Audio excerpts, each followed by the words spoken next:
Hey, welcome to another episode of the Pastor to Pioneer podcast. I'm here today with Gavin Duerson. Gavin is from the Lexington, Kentucky area. He is a former Fellowship of Christian Athletes staffer, and he is a Simple Church disciple making practitioner and has a network of simple churches in the Lexington, Kentucky area and beyond, which I'm sure he'll talk about today, that he's been doing for 15 years. And so I'm excited to get into it today with you, Gavin. Welcome to the podcast, man. Yeah, thanks for having me. I've been looking forward to it and really appreciate a lot of what I'm seeing you guys doing out there. So thanks for having me on. Um, yeah, we got connected for the first time, gosh, years ago at some event and some simple church disciple making event.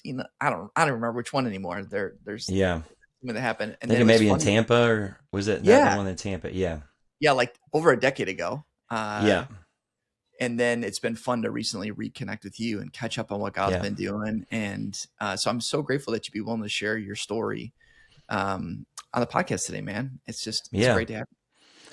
Well, like I said, thanks for having me. Yeah, a lot's changed. It's been a fun adventure, but didn't really know what I was getting myself into. Like probably a lot of folks thought it was going to be one thing, and it's turned out to be quite a bit different. But That's the something truth. that I've definitely enjoyed, and I would say have no regrets about. It's been a wonderful part of my faith experience with Christ. So yeah, grateful to be on it and find and connect with other people on similar paths. I think that's one of the biggest things in this. It seems is that Yeah. sometimes just connecting with other people that are on similar paths, just having friendship with them, knowing they're Absolutely. out there, knowing you can reach out to them. That seems to be a pretty big deal because sometimes it can be discouraging, even from the body of Christ. Like can it, unintentionally, you can get discouragement. So I think that what you guys are doing and being able to connect here is awesome. So thanks for having Thanks. me. And yeah, Well, before we get into kind of your journey from pastor to pioneer, I'd love for you to give us like a 30 to 60 second just snapshot of who is Gavin Duerson. yeah. So well, first of all, yeah, I live in Lexington, Kentucky. I've been pretty much in this area my whole life. I grew up in a small town, Berea, Kentucky, just south of Lexington, about 30 minutes outside of town. Came here to the University of Kentucky. Did the mascot for the University of Kentucky, which is always kind of a fun thing to reminisce about. But that really, the Fellowship of Christian Athletes was a big part of me coming to Christ and learning about Christ in high school. When I went to the University of Kentucky and became the mascot, that involvement got a lot more involved. I got a lot more involved with FCA. Ended up working with FCA for a while, about 11 years, and yeah. And then I'm married. Married my high school sweetheart and middle school sweetheart, which is also somewhat uncommon. And we have 6 children.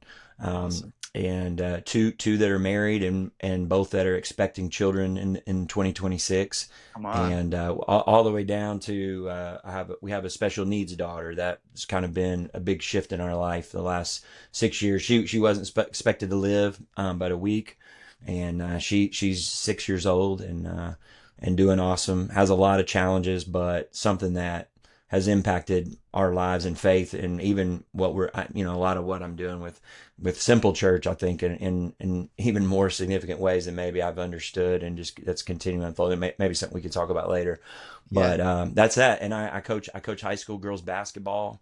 Um, I help my brother out a little bit on the side with a company called Creative Caddy. We do write TV commercials, kind of doing mascot stuff. Uh, as an adult, is what a lot of what it is, writing goofy kind of video commercial scripts and doing some acting and different things with that occasionally. And I also I'm most famous for I have a hip hop career under the name Inside Joke. That's I've have 7 albums out there on the streaming services. So that's mostly my where I make all my money is from the hip hop game. But That sounds about right. I can't wait to go up on Spotify and create see your playlist and really jam out to that yeah, today. It's going to be yeah, incredible. it'll be life changing. Now, I'm not. Are you the one that was the creator of the world famous song Mega House Church? Was that That was you? me. That was me. That, that was me. Uh, Yeah, I that's can't an wait to oldie look at but a that. goodie. I haven't thought about that. So you said your hip hop career. I was like, wait a minute. I think you did the. Is that on YouTube? Just Mega House Yeah, Church. yeah, yeah. That one's pretty old, but that was funny. I don't know where I get these crazy ideas, but then I tell people it's just, you do a lot of. It's fun. I think being creative and doing creative things is just been a big part of my life because I think in ministry and things a lot of times you do, you're a lot of the things you're doing like you never. It's like it's for another. It's for it's the results will come later in the afterlife. A lot of times you're laboring Yeah, and it's just I've always enjoyed having ideas in my mind and then seeing them come out, in some sort of tangible thing. So whether it was in high school or coming up with things for the mascot to do and then creative ideas and that sort of thing. That's always been kind of a part of my life, I think, that I've accepted that's part of why God put me here. Hopefully to help people smile a little bit, not take themselves too seriously. Certainly, love it. most of all, help me not take myself too seriously. I love it.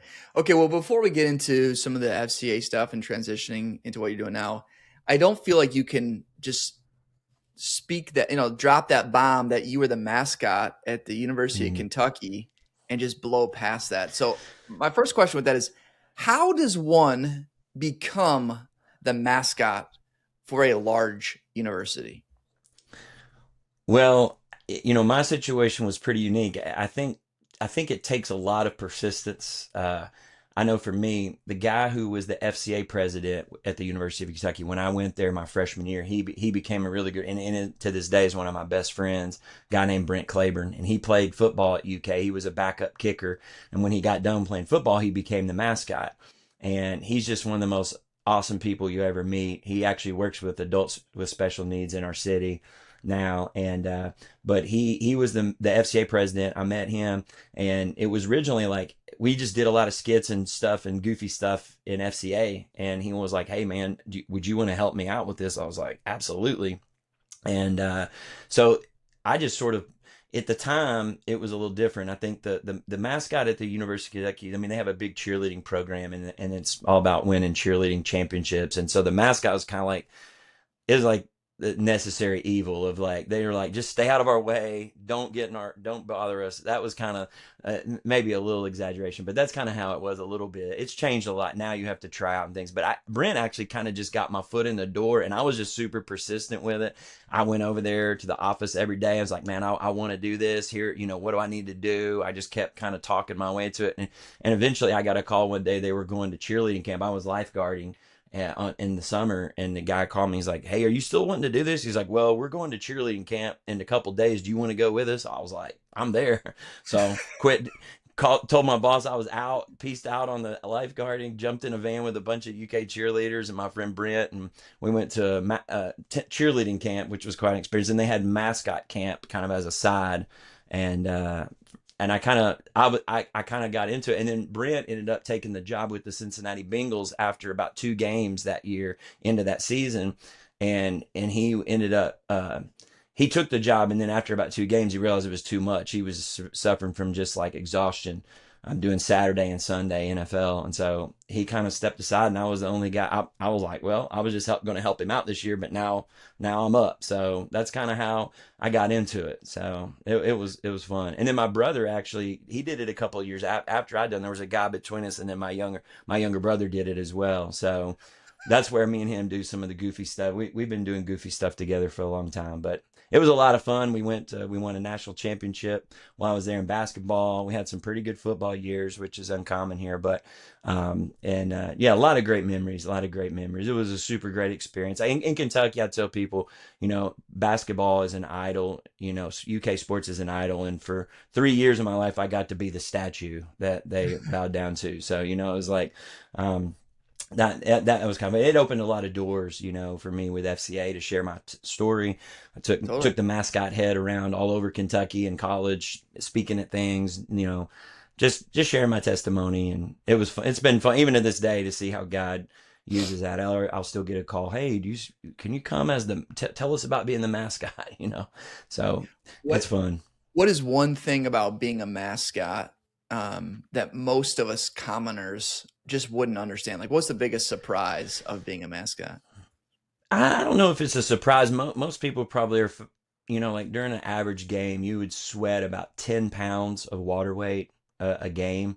Now you're drinking a lot of that back, but that's pretty surprising to people just how hot it is. I tell people, and actually indoor arenas were more hot than out, even hot days outside because you'd get a breeze a little bit. But if you can imagine gearing up in your snow gear, hat, gloves, snow boots, that's pretty much what a suit's like. And then just going 2 hours straight inside an arena, up and down steps, out on the court, dancing, trying to get water breaks here and there.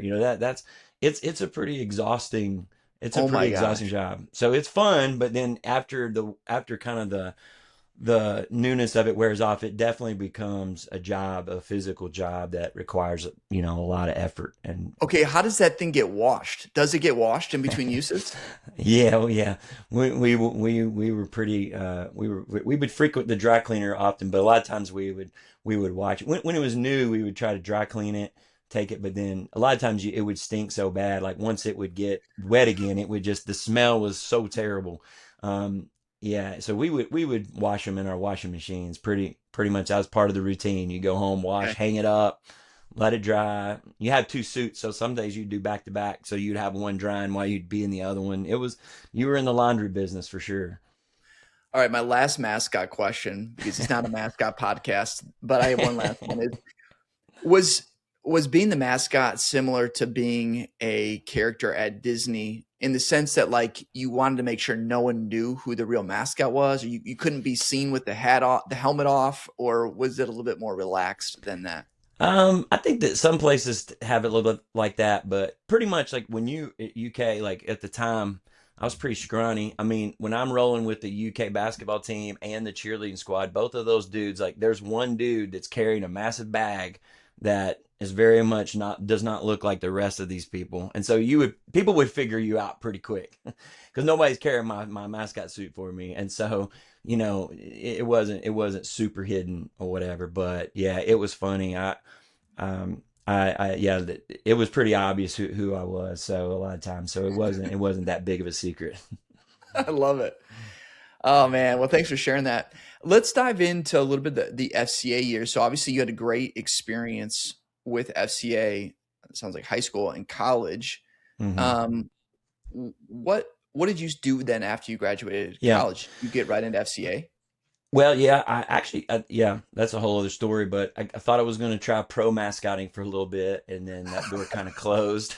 But then the FCA job opened up, and it felt like a natural fit because I mean, I think it was back then I'd probably done and even led that experiencing God Bible study, and the whole concept there is join God at where He's already at work, and God was clearly had been working in my life through FCA. The gentleman who was offering me the job at the time was really we didn't say like we didn't have this like formal discipleship relate like will you disciple me, but he was one of the first guys that really did disciple me. And so Mm, it was like an opportunity to share an office with him. And I was getting married, and I thought, well, I can't imagine there being anything bad about doing this for a while, and for that what I thought would be a few years turned into 11. And right here in Lexington, just continuing to do a lot of what I was doing even in college, but just having more time to do it. And so that was really great. Running camps in the summer, and then visiting schools, helping kids and teachers and coaches start campus huddles, we called them, there at their school. And then, yeah, getting the community involved as character coaches in the schools with different coaches and teams was a big part of it. We started as well. So it was awesome. I loved FCA, still do. I still try to speak at FCAs and volunteer for summer camps where I coach now. I'm kind of on the other side of it, but I still try to keep them pretty involved. So it was a great time, and have a lot of appreciation for FCA. that's awesome. So you're cranking away, doing ministry with FCA, 11 years. W- At what point does some of this more simple expression of the church start stirring in your heart? Yeah, I mean, I thought I was going to pastor or maybe start a church, and as I did FCA, and then as I was going to church, man, I was like, I don't even know what a church is anymore, because a lot of times I'd go to FCA, we would help these kids see these things happen on these campuses. And in many ways, it resembled a whole lot more to me what I was reading in the New Testament than what I was experiencing on Sundays. And so I just had, I was like, I just became very confused about it all, you know. And as I started having kids, really started thinking, man, I wish my kids could experience church more like what they're experiencing at East Jessamine High School every week, and the community there, and the volunteers, and the parents, and the teachers, and just the beauty of what was happening. It wasn't perfect, or, you know, other places like it. And so one year I took a class at Southern Seminary in Louisville. I had a friend that had worked in the FCA who was a admissions counselor there,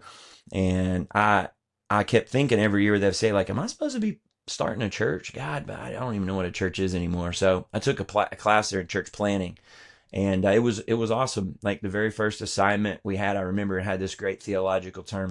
They said, you know, the title you had to write a paper using only the Bible as your resource. What is the irreducible ecclesiological minimum? And it was basically using only the Bible. What is the minimum requirements you have to have for there to be a New Testament church, a local New Testament church? And so that was like eye-opening. I was like, wow, like, man, like, I think maybe we could call some of these FCA groups churches, even though FCA would not approve of that. You know, I think that's kind of maybe what you know, that's why that's a aha moment for me. It's like, okay, that's why I've struggled with figuring out this transition to church planning, even though I had that in my heart. And then seeing what I was doing at FCA making a lot of sense to me. And then that class, we read Garrison's book, Church Planting Movements, and several things. The professor there, he was very much a traditional church guy, but he was really open to all the forms of the body, of expressions of the church. So it was a great experience for me. It was really connected a lot of dots for me in my heart, and sort of became content that I was like, well, I think I am planning. I think I am maybe planning churches, even though I wouldn't call it that, or couldn't call it that in some circles. But internally, it's like, okay, so I sort of settled in a place of contentment with FCA, thinking, man, you know, maybe I'll do this the rest of my life. And I had made some peace about that. I think on the side, I was still kind of thinking, maybe I'll start a house church. And I was wrestling with that, you know, too. Maybe at some point I would just start a house church and not be a part of the church I was. But then the pastor at this church I was attending, he had this church planning vision, and he knew I was interested in church planning. And so he kept kind of pulling me aside and saying, hey, you're going to lead this first church plan. I think you're the guy to do it. And I was like, nah, okay, yeah, no, because I knew he was thinking like satellite church things. And so those kind of jokes kind of got a little more serious. And eventually I told him, I said, listen, like, I'm not the guy, you know, for this. Like, I've actually, like, if I was going to do something, start a church, like, it would look something, I don't even know what it would look like, but it would be something more like a house church thing rather than kind of what you're talking about. And he's like, well, that's fine. He's like, if that's what you want to do, then we'll do that. We can do what I'm thinking the next time we plan a church. And I was like, I don't think maybe he understood me, because most people wouldn't be like, that caught me very much off guard. Most of the guys in his kind of that vein, you kind of talk about house church, you would get pushback. And I'm like, oh, Yeah. well, you know, but he was just like, well, that's what we'll do then. And I was like, no, he doesn't know. And then that kind of continued on. And man, you know, long story short, eventually it just became a thing where I was just like, Lord, like, there's no way this is working. Like, I do not want to do this. Like, I don't feel like he understands clearly maybe what I'm talking about. I don't really know what I'm talking about. But it became a thing where I couldn't go to sleep at night, because I was like, the Lord was just like, wouldn't let it go, and he wouldn't let it go. So I, I remember kind of thinking, and I think the Lord gave me this thought, was like, in 5 years from now, I can keep doing what I'm doing, or I can stop this and I can throw in with this guy and see what happens. Like, I'm like, I remember just thinking, like, which way would I most likely grow in my faith and in my trust in Christ? Wow. And I just remember thinking, well, I think that, you know, that answer's easy. I don't have any idea if this even works. Like, this in a year from now, I might be begging for my job back, you know, at FCA. but it was like, I'm going to do it. So I stepped aside from FCA and threw in with this pastor, and he was a great supporter and encourager. He was a, just, yeah, real advocate. I mean, and it ends up, I have not heard of very many people that have this story, but I mean, I can remember, he would get up in front of this congregation and say, Gavin's here. He's going to be starting this house church thing in a year from now. He's here to kind of develop that vision. And he's like, we want to encourage everyone in this church to pray about leaving this church to be a part of it. And I've given him, Wow. if he comes to talk to you, or he wants to try to persuade you to be a part of this, like I've given my blessing for him to reach out to everyone in this church to try to encourage them to be a part of this. Wow. Um, and so that was that had a lot of pros and cons that came with it. It was very good, because we did start with a lot of people that were not bitter towards the traditional church in any way. But we also did start, there was a lot of people that got excited about it, who also, I don't think, they shared that burden for the fullness of what it was maybe we were doing. They kept I think there was, amongst some, certainly there was this thought, well, this will be kind of still a part of this church. It's going to be kind of like super powered small group ministry or something like this, and I don't know that any of us fully appreciated at the time, really, like just how different of a thing that we were setting out on. But I was a part of that for about a year. I taught some classes there on Sunday mornings about kind of what house church was going to look like, and Mm. why we were doing it, kind of the vision behind it. And then we started meeting at my home with several families in the evenings. And then about a year after that, they kind of had a kicking us out, and we separated from that group, and we've been doing that kind of ever since. So there's been a lot of fluctuation there, and I think it's changed. I think very much in the beginning we thought, well, this is going to be kind of like a church plant, maybe with the emphasis flipped from the large gathering to small groups. Like, we're going to just make small groups the church, and the large gathering will be secondary. But Mm. it'll still probably kind of function in a lot of ways, maybe like a church. And Mm. pretty quickly on into it, like we realized, I remember we were having these like get-togethers for like all the house churches, and we were just trying to basically have a church service, and it was terrible. I mean, we had no one watching the kids. Like, my kids were running up to me, like pulling my pants, like while I'm trying to give this message. Like, it was just like, it just felt so unnatural, and just felt like what we're trying to. It just became pretty clear, like, I think we're trying to do something totally different. So we kind of switched that up a lot early on, and yeah, and it's certainly changed over the last 15 years quite a bit as well. When you kind of had that year-long runway with the church to get this launched, and they said, "All right, you're on your own." How many after that first year of the people that initially came with you? How many stuck with you, and You know, what was that attrition rate? yeah, it's a good question. It wasn't very many. There was, I would say, from that original church, I would say there was about maybe six families or so. But then there was some other people who, once we started doing like those Sunday school classes and things, like they heard about, friends of our people that knew us.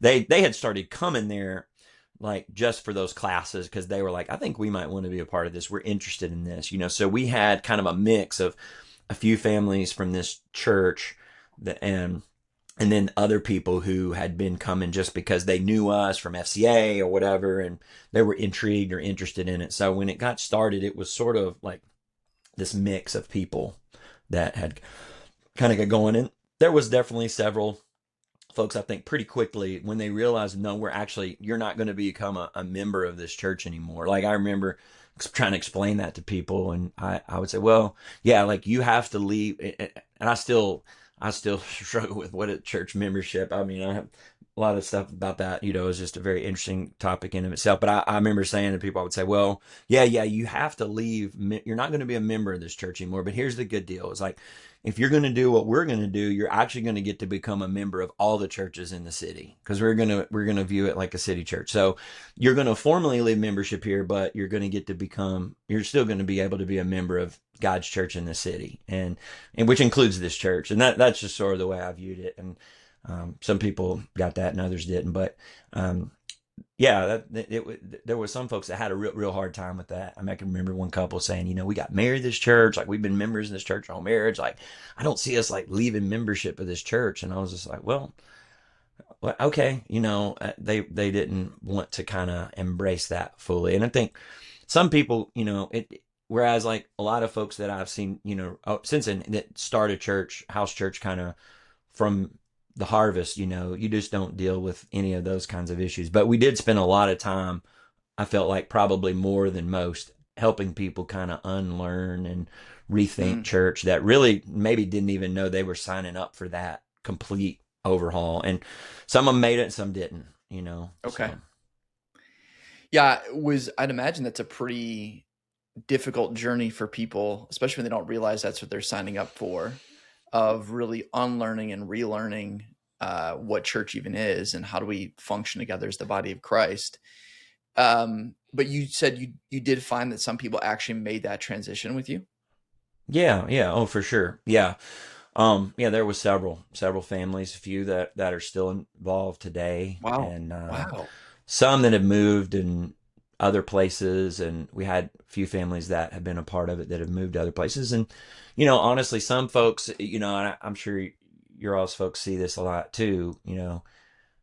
I don't know. We really saw that it excited a lot of the men, and then a lot of the women had a harder time with it. And so there was a lot. I think there were some folks we ended up just, I ended up counseling. I was like, listen, man, like you should just go back to that church or do something else, because I do see, right now this seems to be like putting a wedge in your marriage, like not bringing Yeah. you together.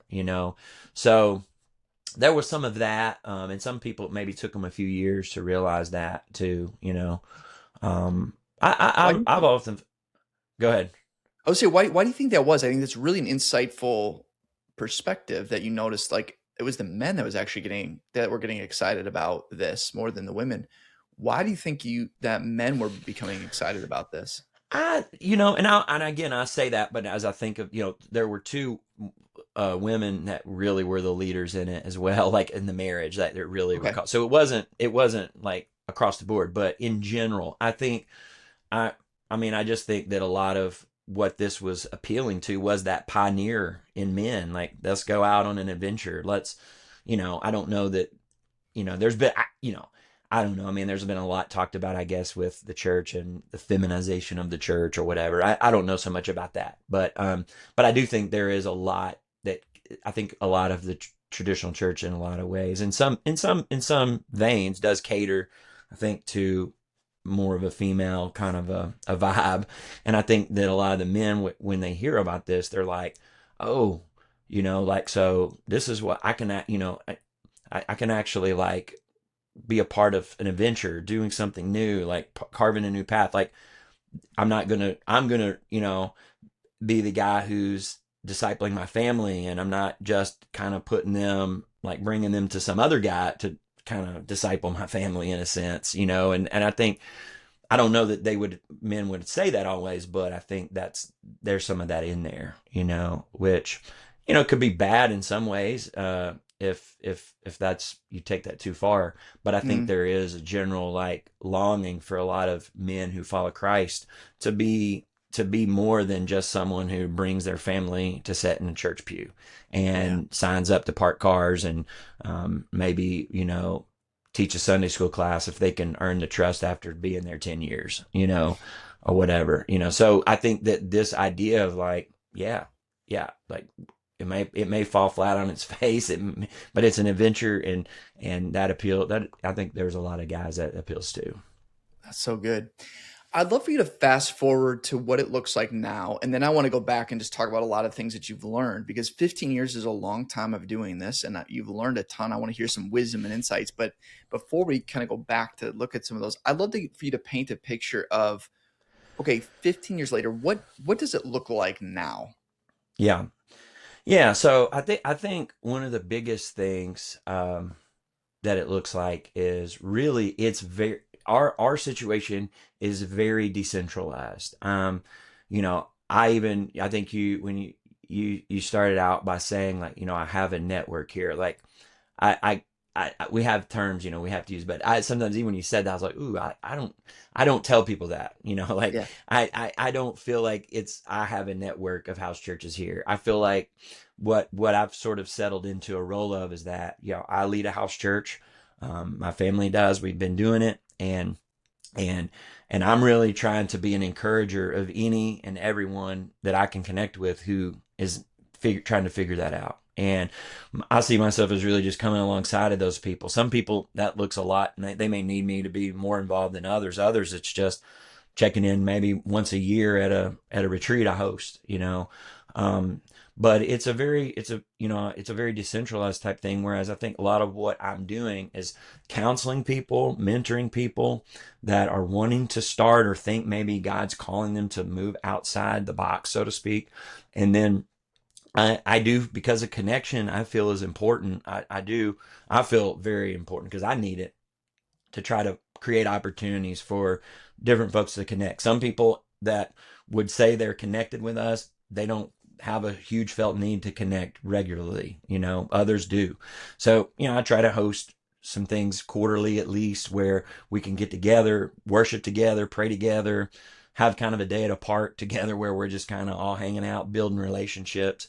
I try to help encourage different groups I know might be struggling here with this group. Maybe you ought to get together, and maybe you two ought to just go meet together one week and learn from each other, or I'm going to introduce you to this person, and let the Lord kind of do with that as he wills. And then host, a retreat, every year. And really, I would say it's a lot of like a mentoring ministry is what I would say. I mean, that's the main thing I do is I try to, serve the Lord, serve those that the Lord brings my way. I think in the beginning, um, I was and continue to be excited about the multiplication aspect. But I would say, and this is probably a longer conversation, but my daughter, God giving us our daughter Wiley is a big, big part of this as well. So I can't separate it all. Hmm. But I would say the biggest shift in my heart has been that I think at first I thought this was going to be about what I was going to do for God. And he's shown me that this has much more to do about what he wants to do for me and what he wants to do in me. And that's sort of shifted a lot of how I view what it is that I'm doing. I mean, I think, for me, like, I think there's a lot of layers, you shed in this process of like what it means to be a pastor, a leader, in ministry. And I think, the building and the programs and all that stuff was, fairly easy. But I think, a lot of what I realized, I think that God wants to do, I could, at least in me, and I think in healthy communities, there's this fine line of what I would call like, actually a guy, an author named Wayne Jacobson talks about this, and I was like, Mm. man, this is so on. But he talked about ministry as managing people's spiritual lives, and yeah, without getting into it all, that I was like, I think that's what I've been doing, and I think that's Yeah. not what God wants to be a part of this. Like, it's not my job to be in charge of all of these people's spiritual lives and to be Jesus for them, but it's to connect them to Jesus and let Jesus be Jesus for them. And so it's just a huge relief, and a huge weight that you can let go when you kind of live into that. You can love people, you point people to Christ, but it's not my job to get them to make them multiply a house church, for example, or to try to like get them to disciple people in their neighborhood in the manner that I would disciple people in my manner in my neighborhood, or my Ah, approach, to try to carbon copy my philosophies about all this, but to connect people to Christ and let them walk with him and go where he wants to take them. wow. And I think there's a broad aspect of a broad approach to how discipleship looks. I think starting on, I had a pretty narrow view, but realizing like that's maybe my style. That's maybe not everyone's style. And yeah, like this family, man, they got a bunch of kids. Like they're discipling their kids right now. Like that's a pretty big call. That's not going to be the season of their whole life. But who am I to come in and put in, like they feel confident that's what they're supposed to be doing. And then I could show up and try to put other things on them that the Lord hasn't put on them. Wow. And all under house church and these ideas, and I don't know that it was, yeah, I just sort of realizing some of those things in my heart, learning to slow down and realizing that, man, I think what we're reading about in other countries is amazing. And I think that, Lord willing, we'll see something like that happen in our country, and the rapid multiplication, maybe not, maybe it'll be our grandchildren that would see that. But realizing that, I think what seems more in the norm and way God works is that it is a slow walk. And so my daughter's been teaching me a lot about that, and it's not all a coincidence, I'm sure, but just learning to slow down and to walk with the Lord, not to get ahead, not lag behind, but to walk with Him and be okay at learning God's pace may be different than the American Christian church pace of way we think and do things. And yeah, that's a lot, I guess, but that's a lot of the big changes. Man, Gavin, so if I hear you, you're just saying early on, you had the mentality like I would say I had, and a lot of us have, is like, all right, well, we're gonna go, we're gonna multiply these, we're gonna get all these people making disciples, they're gonna make other disciples, and we're gonna have like 10 million people come to faith in 4 years or whatever it is, and all these Yeah. house churches, and here's how you run it, here's how you do it. You're just saying you started out maybe more with that mindset, but as time went on, you realize like, wait, wait a minute. I'm managing people's spiritual walk. I'm trying to get them to fit into this box rather than having them connect with Jesus and letting Jesus determine what their steps are. Am I hearing you right in that? Yeah, no, 100%. And and just, yeah, like being okay with the pace that God picks for here. And I mean, I want to see everyone come to Christ. I want to see everyone in my neighborhood involved in God's family.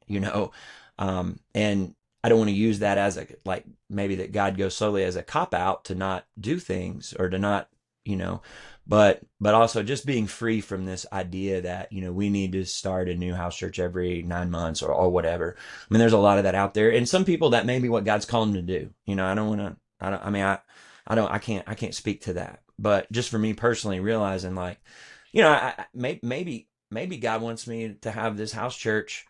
It's very possible that He wants there to be a house church here that meets kind of the same group of people for 3 years, and then it dissolve, and dies. Maybe that's what He would want to do. And because sometimes things have to die for it to go and produce fruit elsewhere, and being okay Wow. with that, Wow. like, I think it was Neil Cole who we had in one time, and he talked about embracing a culture of death, or maybe it was Tony and Felicity Dale. I can't remember.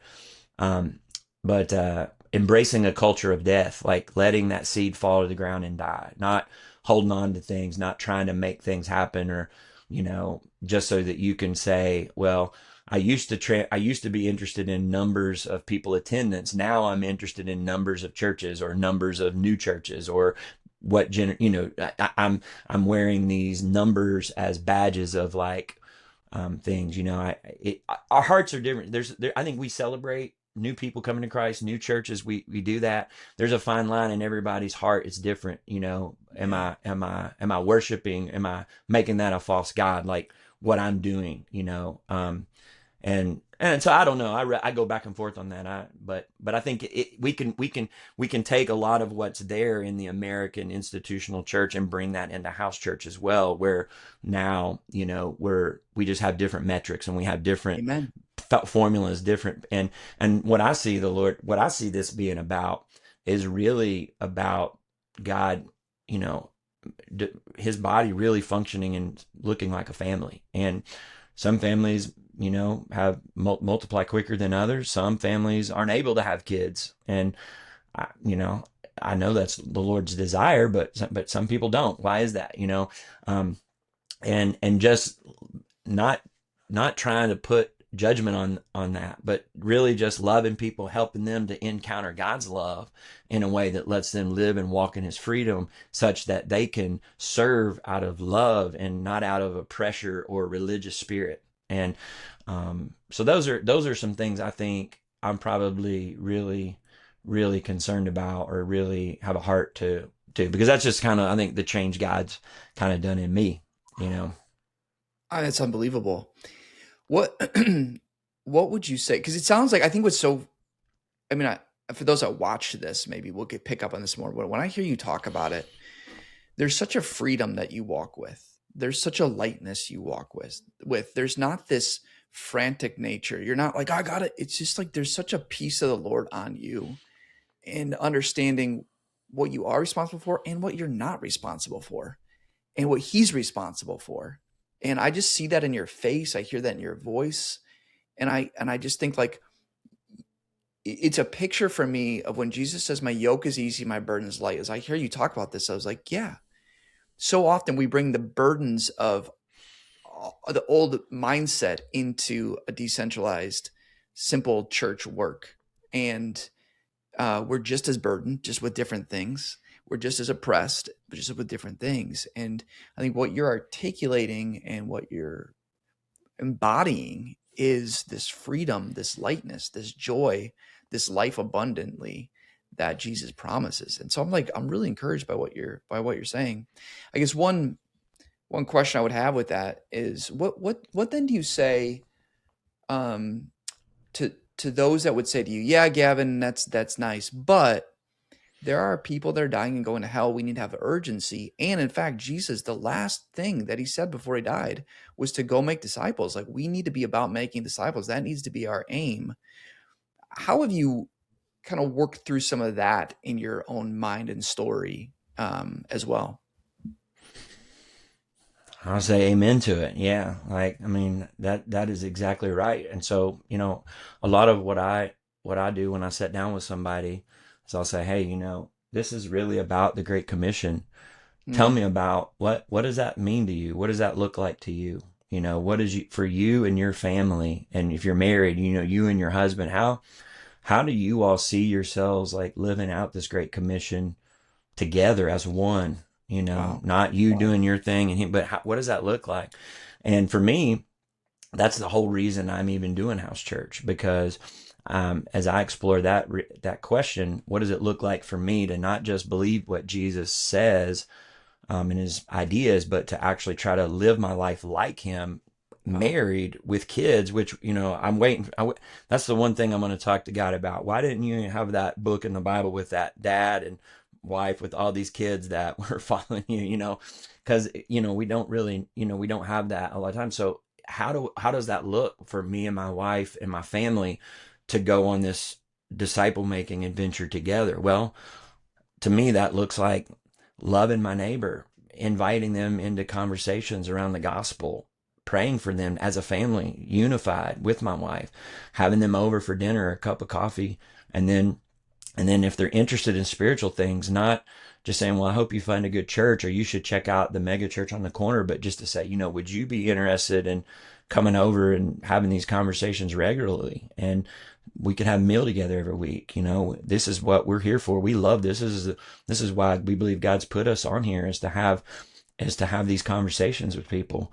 And we have some other friends that we'd love for you to meet as well. And trying to bring people into that conversation in the context of a family, to me, that's the whole reason of why what we're doing. So I don't know, I don't necessarily see there being, um, uh, like a, yeah, like I'll just say that's what I see How happening. does that look? How does that look different for you now than it did when you started 15 years ago?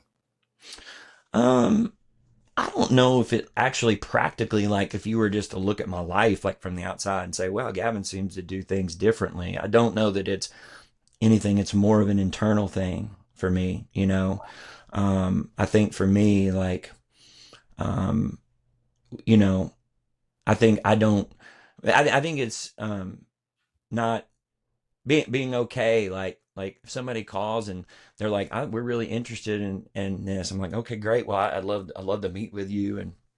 and then they don't call back, just being like, okay, or having them come and visit and then leave and decide, yeah, I think we're going to go back to the other church, like being like, man, like being, I mean, it always hurts a little more because it's personal. It's like when you don't want to go to a traditional church, it's like, well, I can get that. Even when I went there, I was like, I kind of understand that. But then when they come in your home and it's like, it can feel a little more personal, but just being okay with it, not getting all bent out of shape about that. So I don't think that maybe there's anything necessarily outwardly different. I don't think, but I think internally, like being comfortable with kind of, you know, understanding my capacity as a dad of 6 kids, a special needs kid. I mean, realistically, like I'm only going to be able to invest my life outside of that with a small few folks, and not putting pressure on myself to do that with 100 people, and just trusting God's timing and His process, and being faithful, like I said, to those that have a friend in this, and he always is saying that, reminding us, like, just be faithful to serve those that God brings your way. And that doesn't mean I just sit back in my chair and wait for people to show up. Sometimes I do got to go out, and I'm looking to initiate those conversations and see where God might be working. But there will be some from that He brings, that have interest, they're fertile ground, and then invest in there. Yeah, that makes sense. It does. Oh man, it makes so much sense. And I I love that mindset too. It's like sometimes the outward actions look similar, but the whole inner world, the inner feelings and the inner dialogue and perspective and motive is totally different. I've experienced that a ton in my own life on this journey as well. So I think I really, really resonate with that. Mm. I'm you alluded to this about your 6-year-old daughter, about how she's taught you so much on this journey, taught you about a slower pace, about being family, and a wider understanding of the capacity and capabilities of family. You said something too about how she's taught you that it's all often about what God wants to do in you, I think is how you put it, and not just what you're doing for Him. I'd love I'd love to hear a little bit more about that and how your daughter has taught you that lesson in the midst of this. Absolutely. Yeah. I remember, so just to, I guess, try to give you this story with her briefly. I remember prior to my wife getting pregnant with her, we had actually had uh, 3 miscarriages in the previous 3 years after we had had our fifth kid, which we weren't necessarily trying to have more kids, but I have happened to, I think if I look at my wife, she gets pregnant, but um, she got pregnant again. And like before that, I was challenged to pray a prayer. It was a simple prayer. The prayer was, Father, show me how much you love me. Wow. And the point of that prayer was that most of us kind of go around not really understanding how much we're loved by God. And so we may believe that, He's forgiven us, we're going to heaven. We know it's by grace we're saved through faith. It's not works, but we still kind of go around in our Christian life kind of hanging on to this idea that if He lets me into heaven, it's just because He said He had to, not because like He truly loves me, the depth and breadth and width and height of His love, kind of a thing, that we're lacking that. And as a result, we do kind of get into this religious spirit of like trying to perform to get God, maybe not to save us, but to like us. And I would have never tagged myself as that person. But when I was challenged to pray that prayer, I thought, well, I've never prayed a prayer like that. So I just started praying it.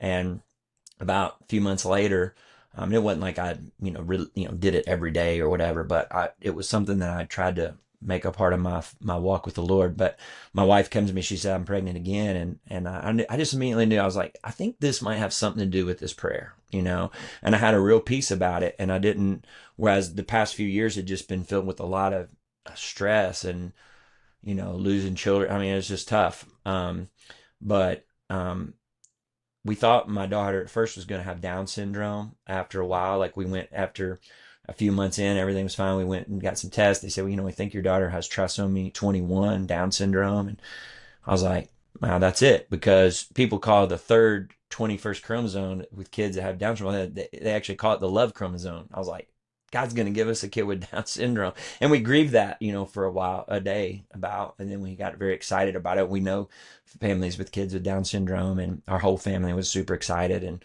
we were up for it. And, but then about a month later, we got a call, and I just remember hearing my wife crying, like blood Mm. curdling, crying, like just like, and the doctor said, your daughter, we found out your daughter has trisomy 18. And at the time, what that meant was for kids with her with trisomy 18 diagnosis, most would not be born. Of those that were born, and most are not born still actually because of abortion, but those that would try to, parents would want to have that, a lot of them wouldn't be born. Those that were born, 50% would die in the first 2 weeks. And then if they made it past the first 2 weeks, 90% of those children die before their first birthday. And we knew, we were kind of familiar with that. And so when we got that news, it was just like, man, what is this? It was, I generally consider myself to be a pretty chipper guy. I like to have fun, cut up. That season was probably as close to just depression I've been through, where I didn't really want to get out of bed. And, just, questioning the Lord, questioning everything. What is going on? So fast forward all that. There's a lot there, but we went and we're getting ready to have the baby. She is showing that she's going to be born. We weren't sure what was going to happen. She's born. And she breathes on her own, and that was very encouraging. And, after about a month in the hospital trying to learn to feed, which she wasn't ultimately able to do, we came home with the tube in her stomach and feed her through the tube, still do today. And that's actually not, that was the least of things that happened here. I wasn't a big deal really, but we go back in the hospital about after a week of her being home, and she's really struggling to breathe. And we knew this would be a problem because a lot of kids with this, the issue really is their heart. They have issues in their heart. And so she's struggling. They had decided to have open heart surgery, and Mm. she's about 2 months old. And to this day, I don't know, man, it was a crazy miracle. I mean, her heart was the size of about an acorn. And this guy looks me in the eye and he's like, I do this every day. I can go in there and take skin from the outside of this heart, and I can repair these two holes that are between the chambers of her heart. And I have no reason to believe that she won't have a full recovery. I was like, this is unbelievable stuff. He actually found 3 holes when he was in there and fixed them all. And she did struggle in the recovery, and she developed some things I won't go into, but man, it was tough because, my wife and I, she spent about a year in that first year, 10 months out of the first year in the hospital in the intensive care unit. And there was my wife and I would switch each night. And there was one night I was in there, and, I had been, I hadn't been really thinking of that prayer, but I was just in there. I was talking to her, and I was talking to her. Name's Wiley. And I was just saying things to her like, Wiley, like, I love you so much. Like, if you don't walk or talk, or, if we have to take care of you your whole life, like, your mom and I are down for it. Like, man, we love you so much. I was just speaking these things over her. It's just coming out. And I was just like, there's nothing we don't need you to do anything. Like, you just be you, and we're going to love you. We love you. We're just down for this, whatever you have. And I remember I said to her, I said, if there was one thing, I was just like, Wiley, if there's one thing that you could do, like, if I could ask of one thing for you, I was like, if you could somehow let us know that we love you. That would be all I would ever ask, because I was thinking like, man, we're going through a lot here and she's going through a lot, but does she know love? Does she know that she's loved? You know? And man, when I said those words, Britton, like, I'm not generally like an uber charismatic person. I kind of come from a Southern Baptist background. That's where I grew up, when I first came to faith. But man, if I'd have looked over and saw Jesus standing in the room with me when those words came out of my mouth, I would not have doubted it. I mean, it was like he spoke to me audibly through my own words. And he said, he's just saying, Gavin, that's what I've been trying to get you to understand through all this ministry and all this thing, is that if you never started another house church, if you never led another person to Christ, if I had to take care of you for your whole life, I had to feed you and care for you, like, all I've ever really wanted you to know is that how much I love you, and for you to know that. And man, that was a big life changing. that was a life-changing moment for me. I mean, and it still is, like when I think about it, and I've been working through a lot of that, what that really means. But you go from like doing going, you get your value from doing ministry, and then like God gives you this child, like, and you're like, well, what am I going to do today? Well, I'm going to sit on this couch and hold this girl. Mm. And I actually think there's probably no more spiritual, like that's definitely what he wants me to do. Like there's nothing more spiritual that I could be doing with my life than like just hold this girl. And you do those things like that, and it really kind of radically kind of shifts like what it means to be valued as a child of God in your mind, and what it means to serve God and to be involved in ministry. And Wow. so that's the gift that she's given me, is that every day I wake up and I see her and I'm like, I am Wiley. We are Wiley. Like there's nothing we can do today that's going to make God love us any more than he already does. Like, and so, what do? We rest in him. She's completely dependent on us for everything. And that's what we do. We wake up, she has a ton of joy, laughter, and all she does is just rest in our care. And so, what does that mean for me being in ministry and helping people with house church? Well, I think it starts with one, waking up realizing that there's not going to be something I'm going to do today that's going to change God's love for me. He already loves me full on, and I can rest in his care and in his love and walk with him, serving those that he brings my way, hopefully helping them to connect to the God that loves them that much, and for them to walk in that as well, so that they don't start down a road of house church that gets turned around into performing for God in their heart. I hope Wow. practically that plays out, and maybe it doesn't look differently practically playing out, but I think that motive, and I think that coming from that place is so important, because this is such a close contact thing. And if people think that you've got them coming over to your house because you're trying to get a program started, or you're trying to, you've got an agenda that's anything other than you love them, and that you want them to know the God that loves them even more than you do, then I think it just falls flat over time. That, it's just we're trying to get people to do stuff for us. And I don't want to be a part of that. And I think God's heart for a lot of what this movement is about is that as well, is to help people really understand the love relationship he has with us, and experience his family, a relationship of love with him and each other. And so I'm still working all that out. Geez, I'm trying to catch my breath, just from that, because it's so profound and um, so important, and um, just I can't help but think about the grace of the Lord in your life, and um, just it's I'm moved by it, but I'm just moved by Hmm. the Lord's graciousness towards you and towards your family in the midst of this, Mm. and how He Yeah. has radically demonstrated His love for you in really practical ways. And I'm so grateful, and I love to hear the ways that it's changed how you operate and how you minister and what you're doing. It's like it it comes back to that, right? Like Jesus says that's the greatest commandment, is to love him and to love one another. And I think it's easy for us to say that and then move on to other things that we think are more fun and more exciting. And it just I'm so encouraged by that. So I just am grateful that you be honest and Mm. vulnerable and gracious in sharing your story with us, man. Thank you. That's so kind of you. Mm. Yeah. I think, you know, in the upper room, Jesus, he says, a new command I give you, as I have loved you, so love one another. And I think for a lot of my Christian life, I didn't really understand why that was new. In my mind, that was just sort of a rewording of the Great Commission. Love the Lord your God with all your heart, mind, soul, and strength. Love your neighbor as yourself.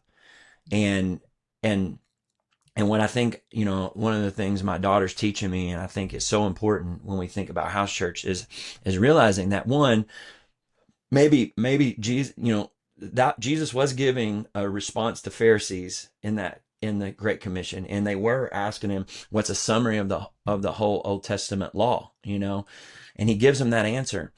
I don't believe that, we're not, he came to fulfill the law and not abolish it. I'm not saying that's bad, but I think what I've learned is that what's new about when Jesus says a new command I give you, maybe that one, maybe if we had go back and put headings in the Bible, whoever did that, we could name it. Maybe that would be maybe a better suited as the great commandment.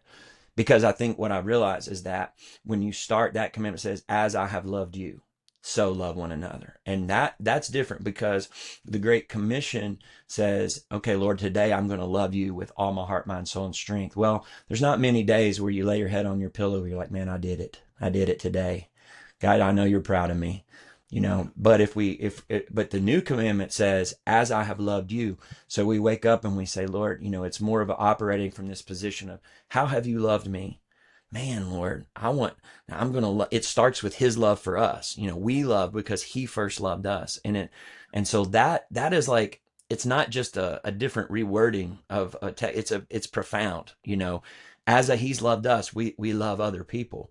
And so when we start from a position of receiving his love and letting that love then go to others, I think it does change a lot inside of us. I don't know that it changes maybe outwardly, like I said, maybe you don't do anything necessarily that looks different. I don't know, but inwardly. And I think that just really matters. I mean, the Lord is teaching me so much about that, like that inward life. Yeah, I used to think it was crazy that someone would go be like at a monastery and live out their life in solitude, because I'm not a solitude guy at all. But the more I walk on this, I was like, man, there's, I've started to think, reading people, some of the some folks like Thomas Merton and some of these people who I'm like, man, I think these guys might be on to more than I gave them credit for. And there really does seem to be something about that inward life, doing things for the right reasons, knowing his love, not trying to perform to get his love. And it's a very tricky thing. No one can assess that from the outside looking in. It's up to each of us, I think, to deal with the Lord about that. But I encourage anyone out there, like, pray that prayer, man. Ask the Lord to show you how much he loves you. Like, I don't know what he'll do, but I think he wants to do that. I think he wants to give you, I think he wants to answer that prayer. And I think it will really make a difference in maybe not what you do, but how you do it and why you do it. And I think that's really important for for the house church movement, because we don't want to just repackage like religiosity into a new system and a new form. Gavin, I think that's a great place to end it, man. And just so much grace and wisdom. So thanks for sharing your story, your insight, your grace, your humility. It's been a gift having you on, man. Thank you so much. Thanks for having me, and it's a pleasure. And yeah, if I can encourage anyone out there anytime, feel free to reach out. Man, we got to be in this together, that's for sure. And just knowing who's on each other's team out there is so important, I think. So thanks for having me, and look forward to connecting with you again soon.